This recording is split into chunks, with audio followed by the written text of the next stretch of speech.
नमस्ते। जब हम धर्म के बारे में सोचते हैं तो क्या ख्याल आता है? पूजा, प्रार्थना, आस्था, है ना? पर क्या ये बस इतना ही है? असल में धर्म इससे कहीं ज्यादा है। ये एक तरह की अदृश्य शक्ति है, एक ऐसा खाका जो हमारे समाजों को बनाता है, हमारे नियम तय करता है और यहाँ तक कि हमारी अर्थव्यवस्थाओं को भी आकार देता है। आज हम इसी खाके को समझने की कोशिश करेंगे। तो फिर सबसे बड़ा सवाल यही है कि हमारी अपनी आस्था और पूजा पाठ से हटकर ये धर्म हमारे समाज के ताने बाने को, मतलब हमारे रिश्तों को, हमारे तौर तरीकों को असल में बनाता कैसे है। चलिए आज इसी गुत्थी को सुलझाने की कोशिश करते हैं। आगे बढ़ने से पहले एक बात साफ कर लेते हैं। हम यहाँ धर्म को एक समाज शास्त्री की नज़र से देखने वाले हैं। इसका मतलब ये नहीं कि हम ये बहस करेंगे कि कौन सा धर्म सही है या कौन सा गलत, बिल्कुल नहीं। बल्कि हम एक जासूस की तरह काम करेंगे जिसका मकसद सिर्फ ये पता लगाना है कि समाज पर धर्म का असर होता क्या है। इसको समझने का एक बहुत अच्छा तरीका है। सोचिए, थियोलॉजी यानी धर्मशास्त्र ये जानने जैसा है कि भगवान का सॉफ्टवेयर क्या है, उसके नियम क्या हैं, उसकी कमांड्स क्या हैं। दूसरी तरफ सोशियोलॉजी यानी समाजशास्त्र ये देखता है कि उस सॉफ्टवेयर को इस्तेमाल करने वाले हम आज जैसे यूजर्स असल में करते क्या हैं और हमारे समाज पर इसका क्या असर पड़ता है। समाजशास्त्र के एक बहुत बड़े नाम एमिल दुर्खीम ने एक बड़ा ही दिलचस्प आइडिया दिया। उन्होंने कहा कि हर समाज, चाहे कोई भी हो, अपनी दुनिया को ना दो हिस्सों में बांटता है। एक हिस्सा है पवित्र या सेक्रेट और दूसरा है लौकिक या प्रोफेन। अब देखिए, पवित्र का मतलब सिर्फ भगवान या मंदिर मस्जिद नहीं है। ये कुछ भी हो सकता है जिसे समाज बहुत खास, बहुत अलग मानता है, जैसे देश का झंडा, कोई खास किताब या कोई जगह। और लौकिक क्या है? वो सब कुछ जो हमारी रोजमर्रा की आम जिंदगी का हिस्सा है। दुर्खीम के हिसाब से धर्म इसी पवित्र के इर्द गिर्द बुनी गई एक व्यवस्था है। अच्छा, तो ये तो बात हुई दुर्खीम की, पर वो अकेले नहीं थे। कई और बड़े विचारकों ने हमें ऐसे आइडियाज दिए हैं जिनसे हम धर्म के सामाजिक रोल को बेहतर समझ सकते हैं।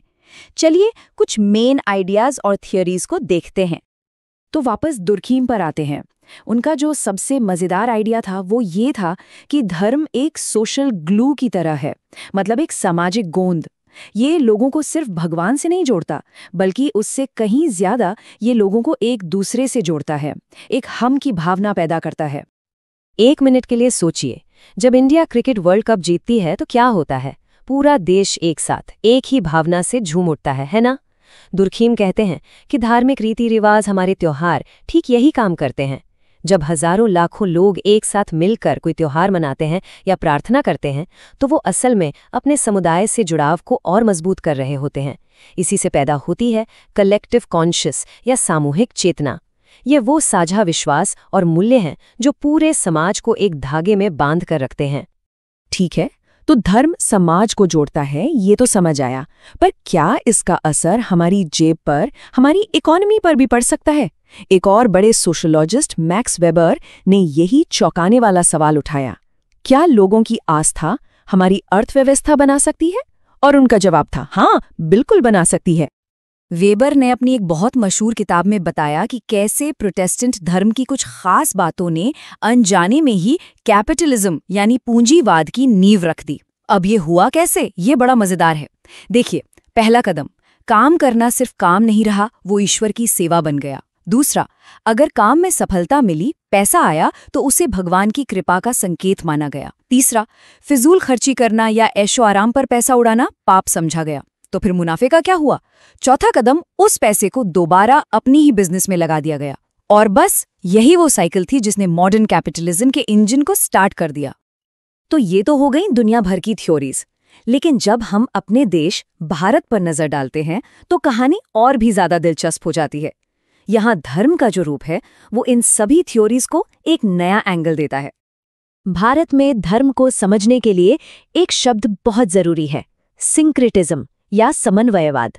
इसको एक तरह की कल्चरल खिचड़ी समझिए, एक ऐसी खिचड़ी जिसमें सदियों से अलग अलग धर्मों, विश्वासों और परंपराओं के मसाले एक दूसरे में घुल मिलकर एक नया ही स्वाद बना रहे हैं। इसके उदाहरण तो हमें हर जगह दिखते हैं। सूफी और भक्ति आंदोलन का मिलना जुलना देखिए, या उन पीर बाबा की मज़ारों के बारे में सोचिए, जहां कौन किस धर्म का है ये कोई नहीं पूछता, सब बस आस्था लेकर जाते हैं। अरे अपने घरों में होने वाले शुभ कामों को ही देख लीजिए, आम के पत्ते या नारियल का इस्तेमाल, क्या ये किसी एक धर्म तक सीमित है? बिल्कुल नहीं। यही तो दिखाता है कि भारत में धर्म की सरहदें हमेशा से कितनी फ्लेक्सिबल रही हैं। और इसी सांस्कृतिक मेलजोल से निकल कर आता है इंडियन सेक्युलरिज्म का यूनिक कॉन्सेप्ट। ये सर्वधर्म संभाव के सिद्धांत पर आधारित है। मतलब बहुत सीधा है, सरकार या राज्य की नज़र में सभी धर्म बराबर हैं और सभी का सम्मान होना चाहिए। अब ये जो मॉडल है ना, ये वेस्टर्न मॉडल से काफी अलग है। पश्चिम में सेक्युलरिज्म का मतलब है धर्म और राज्य के बीच एक मोटी ऊंची दीवार। धर्म आपका पर्सनल मैटर है, सरकार उससे दूर रहेगी। लेकिन भारत का मॉडल प्रिंसिपल डिस्टेंस यानी सैद्धांतिक दूरी का है। यहाँ दीवार नहीं है, यहाँ राज्य सभी धर्मों से एक बराबर और सम्मानजनक दूरी रखता है, ताकि जरूरत पड़ने पर सबके साथ न्याय सुनिश्चित किया जा सके। चलिए अब बात करते हैं आज की। इस मॉडर्न दुनिया में जहाँ साइंस और टेक्नोलॉजी का बोलबाला है, वहाँ धर्म का भविष्य क्या है? क्या धर्म और समाज का रिश्ता बदल रहा है? ये एक बहुत बड़ा सवाल है। सोशियोलॉजिस्ट्स इस बदलाव को एक नाम देते हैं, सेक्युलराइजेशन या धर्मनिरपेक्षीकरण।